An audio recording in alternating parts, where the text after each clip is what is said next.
This episode of The Arena, a multi-platform gaming news podcast post-show, is sponsored by, well, of course, you. If you want to learn more about how you can support the show, go to patreon.com/thearena_podcast.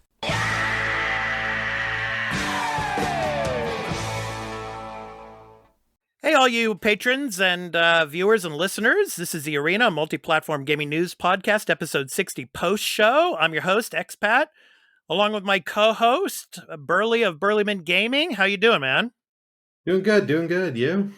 Still hanging in there, man? Yeah, I'm hanging in here, man. We've been doing this on, like we mentioned before, this is our first post-show and regular show that we've done in video format. Of course, we will have the audio version available for all of you as well, all of you patrons in early access. And of course, it will go up to free podcast services on Wednesdays for the post show. And our other co-host, Turn-Based Carl. How you doing, man?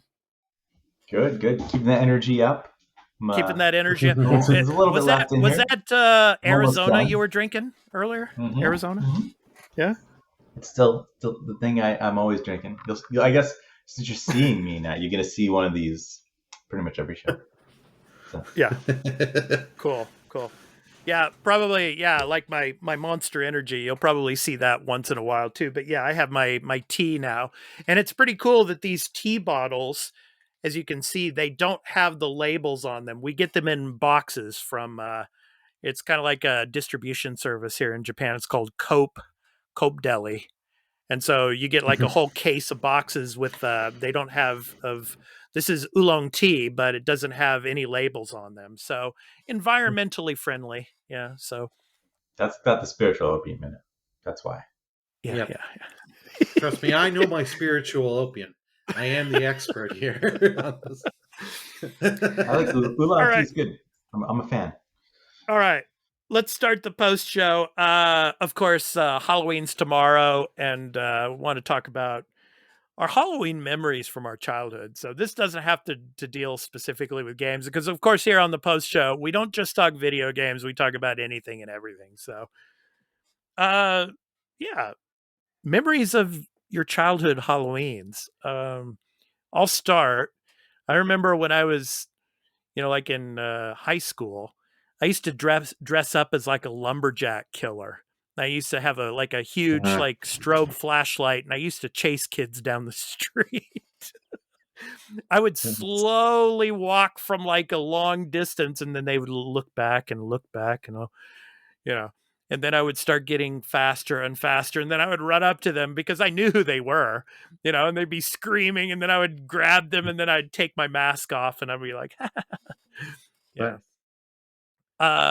And then of course, when I was in high school, we used to, go around the streets in the dark, and we would teepee houses. Do you guys know what teepeeing houses means? Absolutely. Yeah. Yes. Yeah. Is there someone who doesn't? Maybe. Hey man, this was a long time ago, so I don't know if people would know what that means nowadays. So this was like back in the early 1980s. Yeah, this was for me. That was back in the early 1980s in California, man. So that and egging teachers' houses and stuff, egging their houses and running around the street.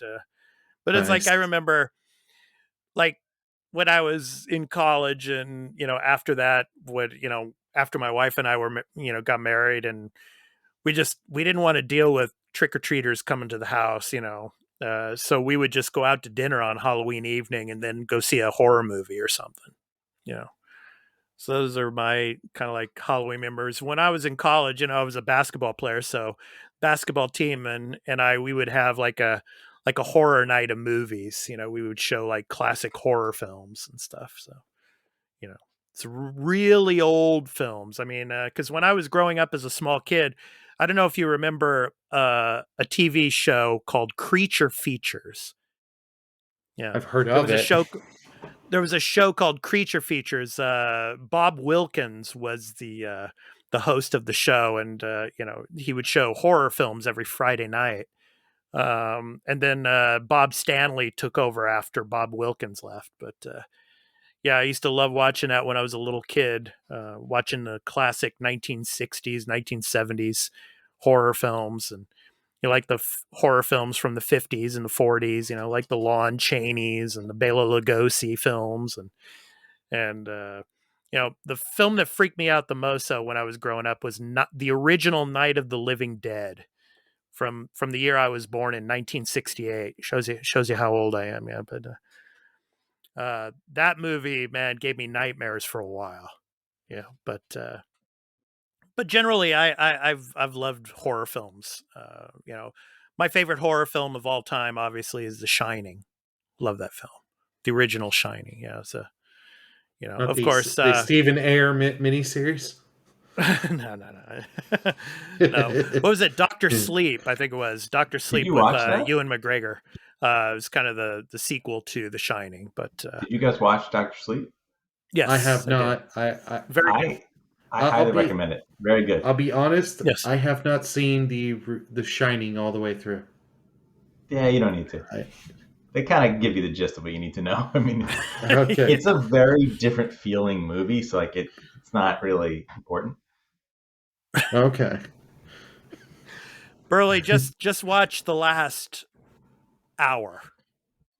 I've seen the Simpsons parody. That works too. Yeah, I've seen the Simpsons parody, The Shinning. Right. Yeah. I know what happens. Willie gets an axe in the back. Yeah. Yeah, that's the thing. Like through the pop culture, zeitgeist of everything, I think he knows enough information to understand what that's about. Red rum. Yeah, right. Like everyone knows that. Yeah. Well, not in Japan. They don't know that. It's like I wrote it on the board once, and I told a kid to put a mirror up to it, and then they, it spells out murder. Of course. English isn't what is that? Because right? they don't know what murder means in English, so I had to teach them. So yeah. So Burley, what are some of your memories of Halloween during your childhood? Just the usual, regular trick or treating and all that. But I remember they didn't have spiritual opium back in those days. Yeah, no spiritual opium back those days. They didn't inject them into the candy. I remember because like me and my buddies would go, and you'd walk up this this hilly part of the town, and there was every year there'd always be this one house. They would they would go out to dinner, but they would always just leave a giant dish of candy and just say, "Take one." Right. Well, what do you think early teenage boys are going to do? Just divide it into 3 and stuff it in their bags. Right. It's like, fuck that. Take one, my ass. Yeah. But I also remember a little gaming memory from finishing trick-or-treating the one year and then going back into my room because I had a small little 13-inch TV hooked up with my PS2.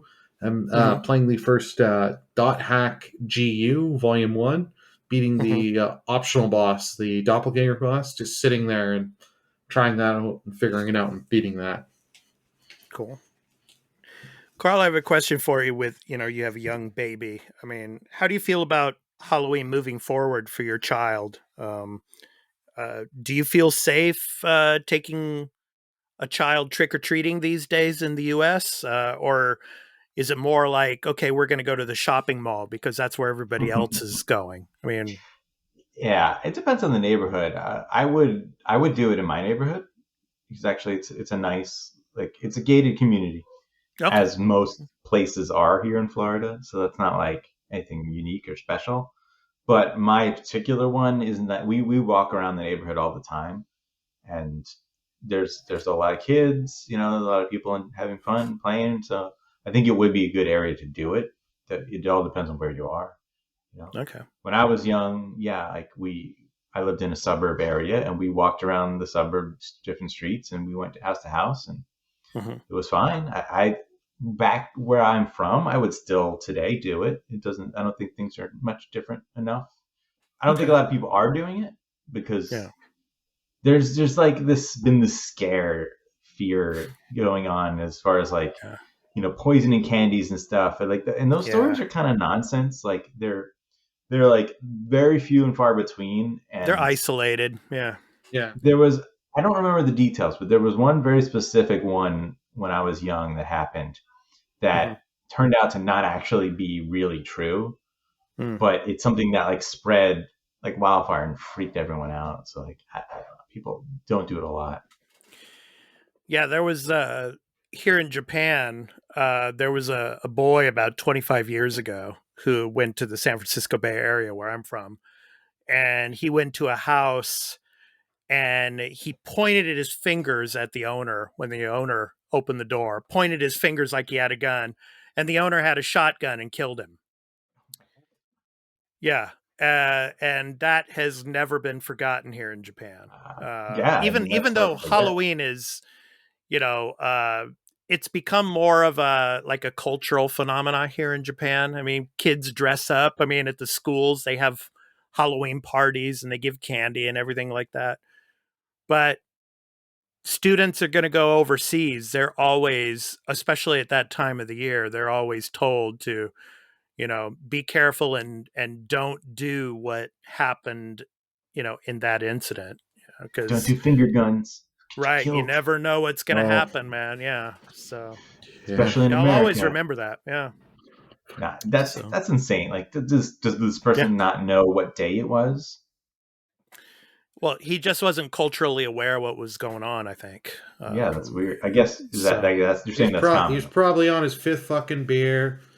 Sorry for the painting the picture of gun-toting Americans, but probably on his 5th fucking beer, on his certain things he's listening to that they're going to take my guns. Yeah. Yeah, like as far as like childhood, I don't really remember a lot of it, to be honest. Like I know I did it when I was very young, early era, like elementary school era. I know I was doing it with friends in the neighborhood. I feel like my significant memory that's coming to me is like kind of the last time I dressed up as a kid going to teen years. And I wore this costume that was like, I saw it in the store and I thought it was cool. And it was like a wizard costume, right? But like the face was at your chest. It was like a big face, a big beard, and the hat, your head was in the hat. And there was like a see-through part, so you could see through the hat. So it made you look like this short, like funny looking wizard. Yeah. And I thought it was a cool costume. And then I remember like going out trick-or-treating and feeling like, I feel like an idiot wearing this. Like I don't feel it cool. It doesn't feel fun anymore. Like it was just like the memory of like growing up and growing out of it and not liking it anymore. And I feel like from then on, like I've associated Halloween with like not being uncomfortable. Like dressing up in costumes is like something I don't really like to do at all. It's not really for me. I've had other instances in my life where I've half-assed done it because people like, you need to dress up for this event. I'm like, I really don't. It's not my thing. I don't want to do it. And, so not really for me. We'll see with the kid. Maybe I don't know. My wife wants to dress her up in something. And like I guess we will. Yeah. But. I guess when I was in elementary school, my favorite costume was Batman. I'm dressed up as Batman. But so. Batman. Adam West Batman. No, that was close though. I mean, I was close to that era, Burley. Adam West. No, like I'm not doing it for a joke, but because you were born in the '60s, it would have been the most. I mean, what Batman would you be emulating at that point? It was not until '89 till we had the more Michael common look of Batman. Yeah, I mean, comic book like accurate Batman costume. The zebra Batman. Carl, I don't remember that much back during my childhood. I just know I was Batman, but probably a cross between the Adam West Batman and the Batman from the comic books. But I loved the Batman show with Adam West. Though I used to watch that every weekend. Yeah, when I was... It was a good show. It was a good show. Great show, yeah. Loved it, man, yeah. So, but, I just remember, when I was growing up, by the time I got into high school, I wasn't into, like junior high school, I really wasn't into the trick-or-treating thing anymore. But I just remember, you'd get the little, kindergarten age kids at like 5 p.m., and then at 6 o'clock, you'd get the, the early elementary school kids. And then at 7, 8 o'clock, you'd get the junior high kids. And then 9:30, 10 o'clock, the high school kids start banging on the door. And by that time, I'd just say, get the boop, boop out of here.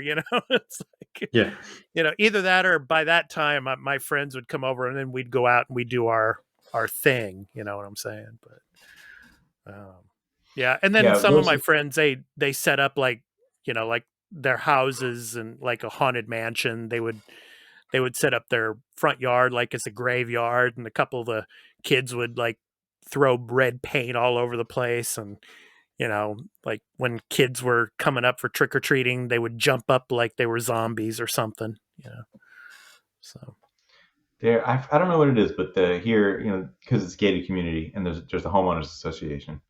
Mm-hmm. They like will send out a newsletter, and they'll tell you how they want things to go, and they'll give you some sort of like thing indicator that you put on your door, or not to put, or something not to do, so people know like which doors to go to and not to go to, which I think is nice for people who maybe they work early and they need to go to bed early, things like that. Yeah.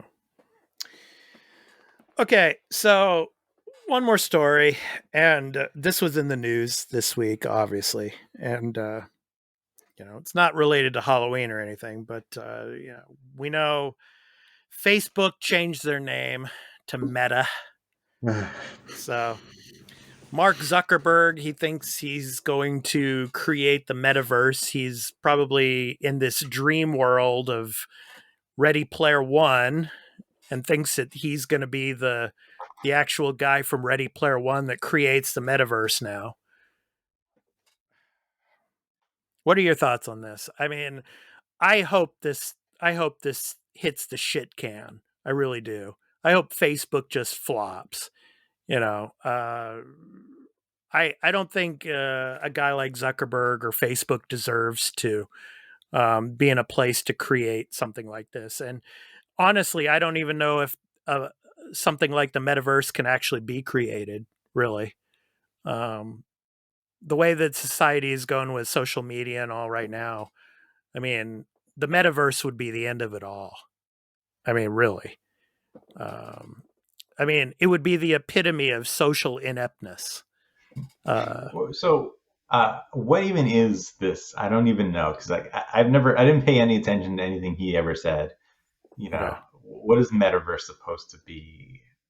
Okay, so Burley, you might want to help me with this because you're an IT guy. But what the metaverse is supposed to be is a place where people in like VR, socially interact with each other, like in an online world.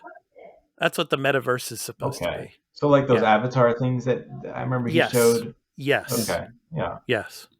Or easier way to think of it, take the red pill instead of the blue pill. Burley, I knew you were going to say that, man. Yeah. Take the red pill. I'm predictable as all hell. You hadn't noticed that about me right now. Time to fly.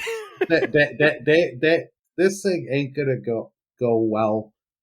And my only thing is they won't look at what happened when they had their big DNS changes that they did and they lost it down. They couldn't get into their own freaking building because they didn't have physical key access, because they did it all with electronic key card shit. And because DNS changed, it screwed everything. This company is saying stuff. It's just to pump up the stock, get it up looking good. Yeah. And when 6 months to a year from now, when shit doesn't look like it's on track, then we get the... I don't care for this whole... Like, I stopped using Facebook years ago. I don't give two shits about this. Like, I'd like to see this all stuff die. Yeah. As much as I love using social media to promote, I wouldn't mind seeing it die a little, just to, people actually have to talk to each other, and you don't have all the problems that we do with social media. But Yeah, well, like I said, I mean, I think it's just gonna make it worse. I mean, I think it's funny, like everybody's reaction to this like Meta name change, right? So the parent company, Facebook now is called Meta, and everybody's got their hot takes here and there, and everybody is basically attacking Facebook because Facebook sucks, right? Like we know why. There's so many reasons why, right? Collecting data, and just in general, the negativity, misinformation on there. But like, I don't really, like I've said, on social media, like I don't use any of their products. I don't use Facebook. I don't use Instagram. I don't use WhatsApp. Okay. I use Telegram, which is their kind of competitor. I use WhatsApp just because work. Yeah. It's like, but I think I saw the first bit of actual good news from this, and everyone wants to like say this is terrible, this is bad, but like to be honest, like this is a separation now. This is like, all right, this is the company Meta, right? And we have this product here, and this product here, and this product here. And the smart thing and the good thing about it is that they can now separate these things. And if you saw, the big news is that Oculus is not going to require you to have a Facebook account anymore. Right. And this is something that people hated and was a big deal for a lot of people. And this is probably like because they're changing the parent company to be this other thing, and they can uncouple these services from each other. If you hate Facebook, you can use Instagram and have it uncoupled from Facebook. I mean, in a way that like is, I think, even more separate than now. That's good. There's nothing really wrong with that. Yeah. The metaverse thing is going to be another property thing, and will that take off? I don't know. Who knows? None of these things have ever taken off. Like video phones, right? Did video phones ever take off? No. Now we get this stuff. We're all talking on Zoom and Zencaster and Discord, and everybody's using things like that. But Zencaster.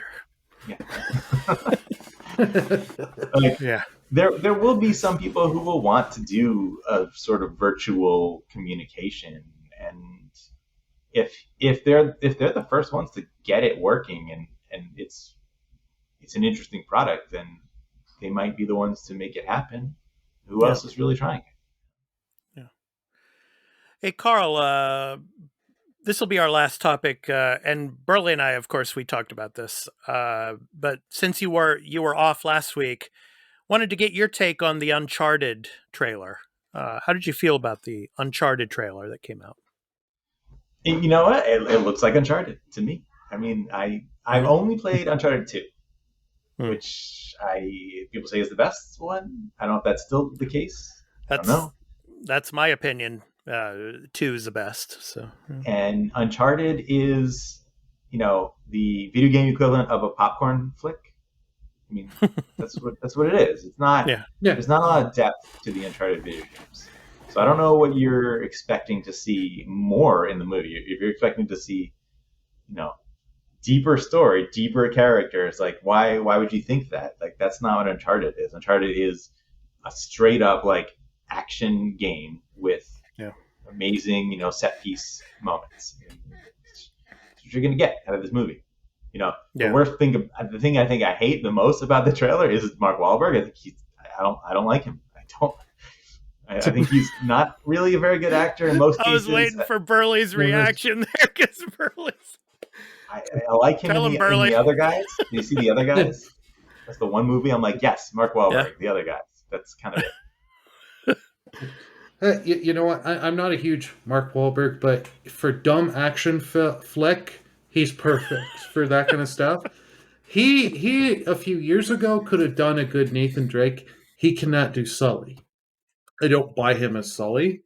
I can see him as Nathan Drake because you can give him dumb little Nathan Drake style lines and he could pull it off, and he could pull off action and stunts. Let's not kid ourselves. But like I as I said this before, Tom Holland, I know they're going, as Expat said, they're going young because they want to film this and just film like 5 sequels. Make $1 billion franchise off this. Yeah, well, like this is supposedly like an origin story type of situation. So it's an origin story, yet we're getting pieces from you can tell, like in some of those trailer shots, okay, we ripped this from Uncharted 3, which is my favorite. Okay, we're doing stuff about the brothers, so we'll in the ring, we'll take stuff from Uncharted 4 and 3. And you got Chloe in it. Yeah, Chloe from 2 and 3. Yeah. No Elena. That's still like I'm curious to see if we get Elena or if she'll be at the end. The interview, it ends with an interview with a reporter. Yeah. It's gonna tease it. Yeah, it's gonna tease it. I think Tom Holland's fine. I don't have a problem with him. Like to me, that he seems like a young Nathan Drake. I'm okay with it. Yeah. I get why they're doing it. They don't want to step on the games. They don't want to do the stories directly from the game. They're like, well, they had a choice. The choice was do something, probably like side story or do prequel and, we can cast someone young and then go into more stories later. But it's a thing. You gotta, at best case, it's like, it's Fast and Furious, right? Like it's dumb fun, which I don't even like, but I don't like Fast. But those are incredibly popular movies. So like, that's what you're trying to go for, Maybe the Tomb Raider movie, the last one, which was, I thought it was okay, but it wasn't anything special. Yeah, and the next one's going to be coming in the next year or two, I think. Yeah, I think Vikander's going to be playing Lara Croft again. So good luck. That's all I got to say on that. But next up is Eternals, and I'm super psyched to see that. Yeah, I'm looking forward to that, and of course, on our Marvel show, the Marvelous Marvel Discussion Arena, we will of course be reviewing that. Of course, really looking forward to that one. So, all right, guys. So that's going to do it for the post show. Yeah. Do you want? I remember I listened last week, and I wasn't there for a lot of good topics. Sadly, it's a lot of good stuff. I think you did mention that, like, oh, Carl, want to talk about Game Pass subscription numbers. I guess real quick, there was the target number, right? The target percentage, or they grew by like 37%, but their goal was 48%. Now, the thing I think that people are forgetting to mention is that this goal was like an executive bonus goal, and that's not to say that's the same as like this is what we thought the service was going to grow to, right? Like this is like, hey, this is that lofty goal over there that the CEO needs to like work his ass off to get that bonus, right? Okay. And I'm not like deep into this knowledge, but from what I've heard is that Microsoft's goals are pretty high, and they also failed to meet goals for Surface and some other, I forgot some other products over there. So like, I don't think there's really much to take from that, and like the 38% is a good increase if you're talking about. Again, your percentage increase is always going to get lower and lower, right?